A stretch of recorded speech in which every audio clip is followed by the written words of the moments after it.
Hello, everybody. Welcome to the Rundown. I'm your host, Dr. Sam Zender. And if you're just listening, you can't tell, but viewers can obviously see I'm sitting a little bit side saddle here. That's because my leg, unfortunately, is locked because of a hinge brace that I have due to an injury I sustained a couple days ago. It's been actually a tumultuous couple days, about 9 days. Last week, I tore my UCL. A couple days ago, this knee injury, probably my LCL is what I'm suspecting, both from jujitsu. And I mentioned that just to provide context, not to disparage the sport at all, because I actually love it. Have had a lot of fun with participating in it the last year or so. But I just felt the need to kind of get on and start blabbing a little bit, sharing some thoughts and insights that I've had. There's not really a script here, so hopefully it doesn't get too off tangent. But I've been active for most of my life, probably 25 out of my 30 years, and going back to t-ball, soccer, that sort of stuff that most kids in America do. But even after finishing organized sports, I played, a year of Division III football up here in Mequon, and then stopped playing that because of concussions, and just felt like it was in the best interest of my health. But even after that, though, still got into Olympic lifting, did a few competitions, then CrossFit, and then Jiu-Jitsu. So point is, I've had a very extensive background in being active, and obviously has contributed a lot to my passion of being a physical therapist. And yet I've never had an experience quite like I've had over the last, especially 48 hours. But even the elbow injury occurring last week, even that has again created a new perspective for me that I think is valuable to discuss, because it's unique to me, but many people out there, probably some of you watching this, have had these certain kinds of thoughts and perspectives on the injury and rehab process. I'm not exactly sure if my knee in particular is going to need surgery. I don't think my elbow will, thankfully. I mean, the literature is pretty supportive of not needing surgery for a UCL tear if you're not going back into a throwing sport specifically. So thankfully, I'm not too worried about my fastball or my curveball. Honestly, I don't really throw things much in general. If I do, it tends to be more underhand, so I should be pretty functional there. But the knee is obviously, going to be needed for just general mobility. And so, we're going to see how things go. It feels a little bit better than it did yesterday, which is encouraging. But we're still playing it safe and making sure that we can give it some time before we can make any rash decisions. But again, this is really the major injury, or first major injury, or series of injuries really, that I've had in all these years of being active. I've been very fortunate and lucky there, I suppose you could say. And then the last maybe 9-10 days have felt kind of the opposite. Jiu-jitsu is actually statistically just as safe as wrestling in terms of injuries per exposure. About 9 injuries per 1,000 hours of exposure from research that I've read recently, anyways. And in 4 years of wrestling, I've never had more than maybe a minor ache or a sprain type thing. So I, again, don't want to disparage the sport at all, but I think it's really just comes down to more bad luck, unfortunately bad timing, and that's how the cards lay. So, but it's given me, again, a shift in perspective, because as somebody who has been active their whole life and has worked with athletes and been around this kind of high achieving type of mentality, we tend to identify, and this is not unique just to athletes, but athletes are a good example of this. We tend to identify with an external sense of achievement and with the activity that we engage in. And so when we can't participate in that activity, it feels as if our identity is gone, right? And you see this all the time with athletes who retire or just stop playing for whatever reason at high level, mid level, low level. It's a very normal process to go through. I certainly went through a version of this when I stopped playing football.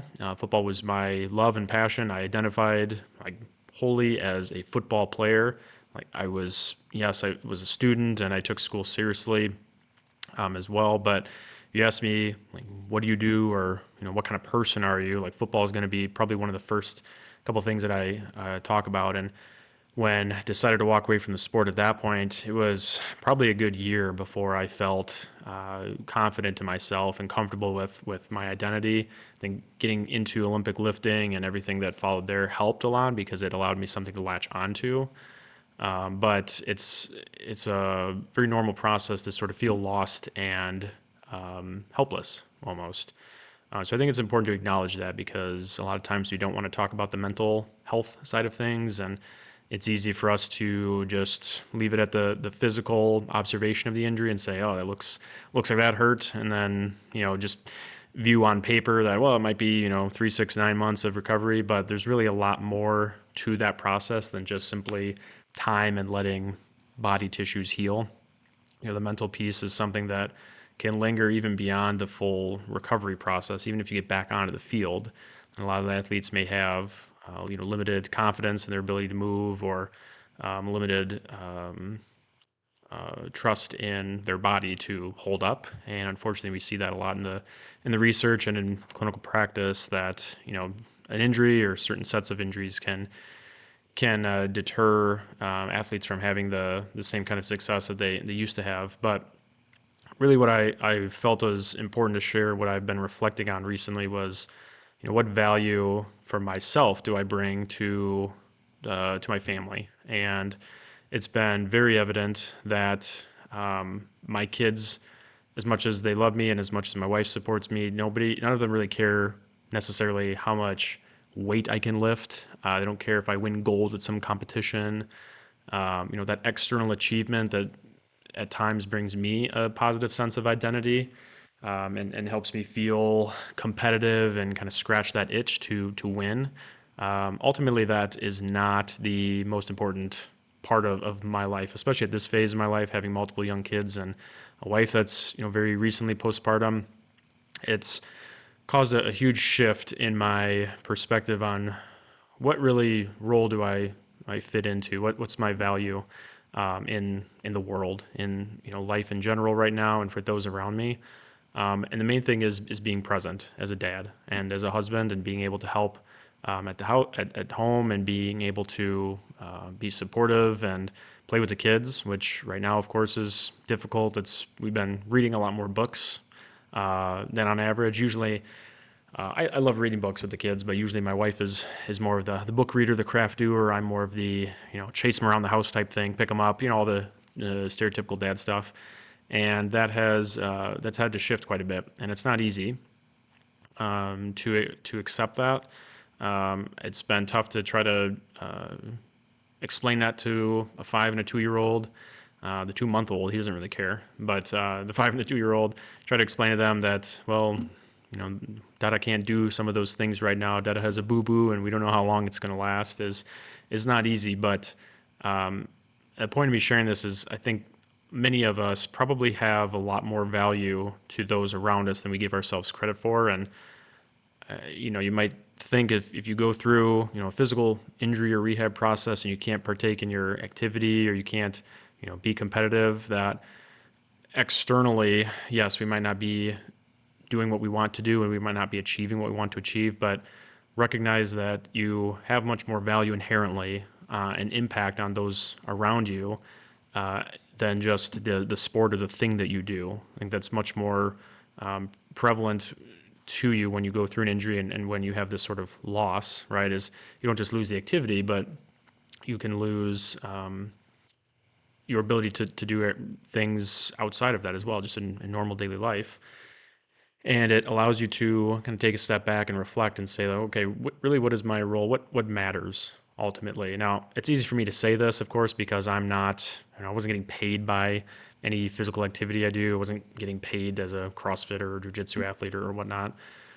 So, I would say, yes, your perspective may be very different on that loss, because now you're losing income and, being able to support your family there. But 99.9% of us, we're being active for just general health and recreation. And so really, I think it boils down to, the question boils down to, what's the reason that you're doing all this anyway? And it's probably not, or hopefully not, so that you can have an external sense of achievement, an external sense of winning.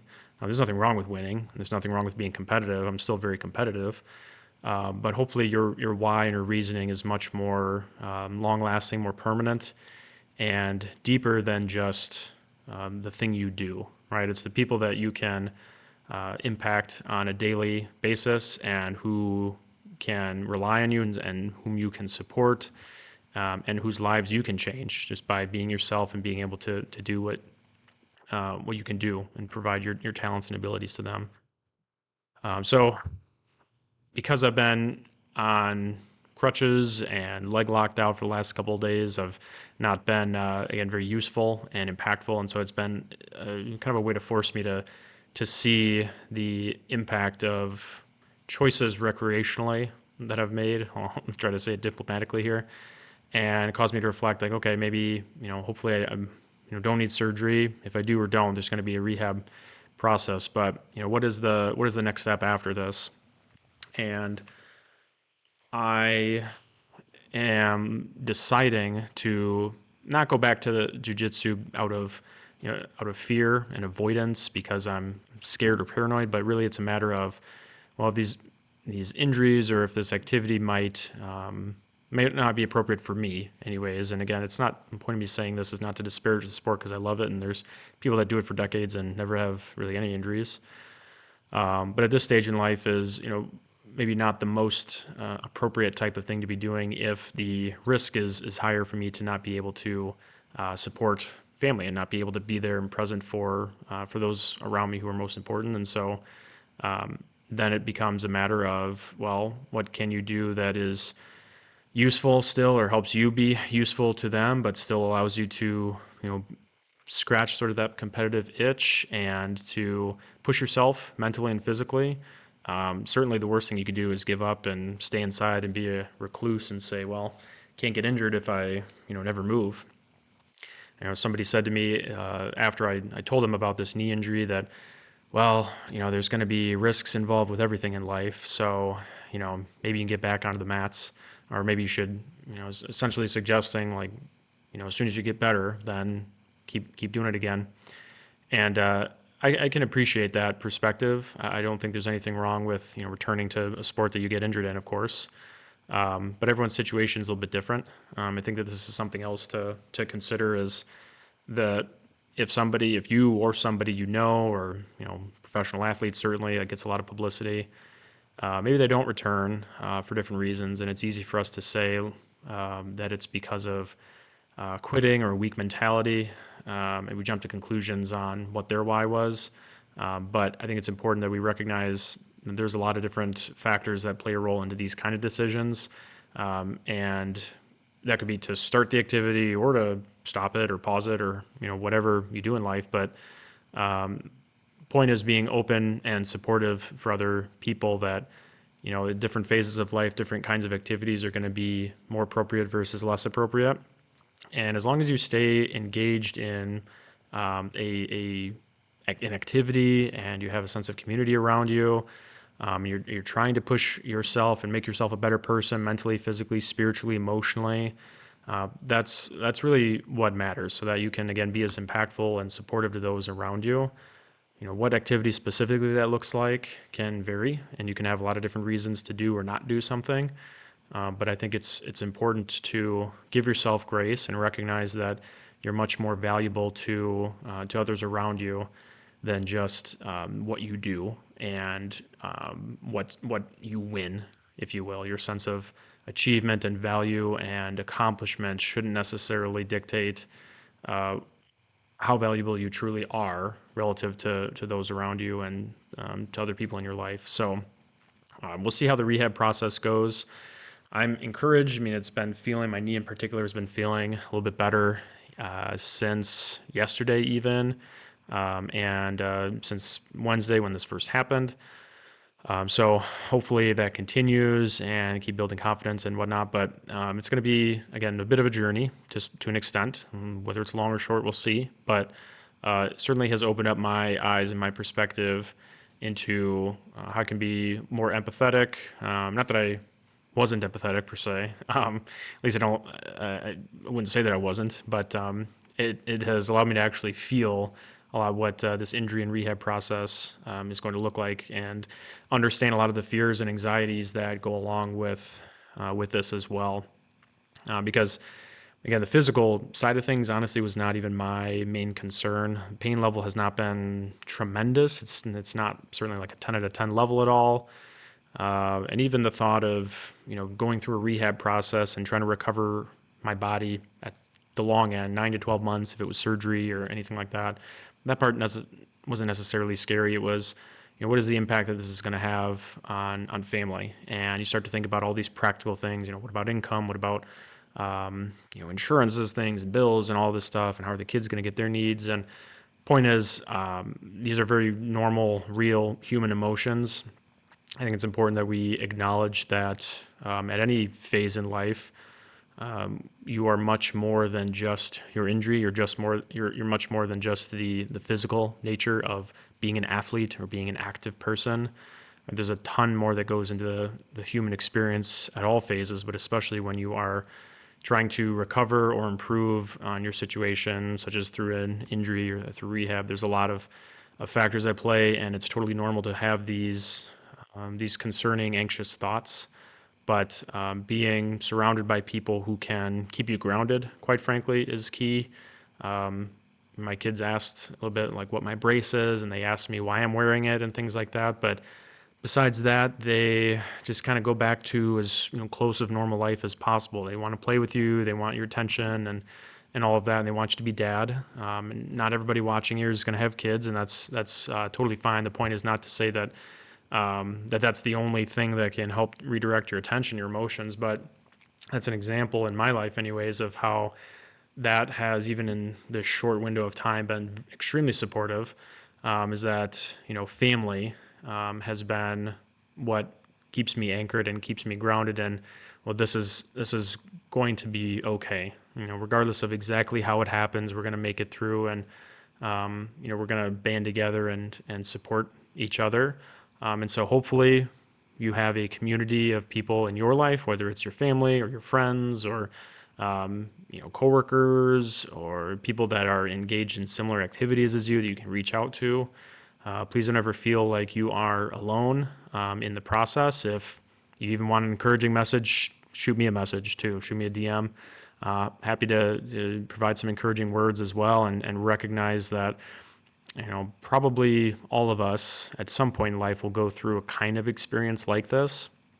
And it's easy to get wrapped up in the negative thoughts and emotions, but acknowledge that those are real and it's okay to feel those, but don't let them dictate the process and the entire recovery duration, because that's when a lot of times things go south and you don't reach your full potential, compared to if you recognize that it's not permanent and that you can stay on a positive path and you can get better, regardless of where you're at right now. So hopefully this is encouraging for everybody watching.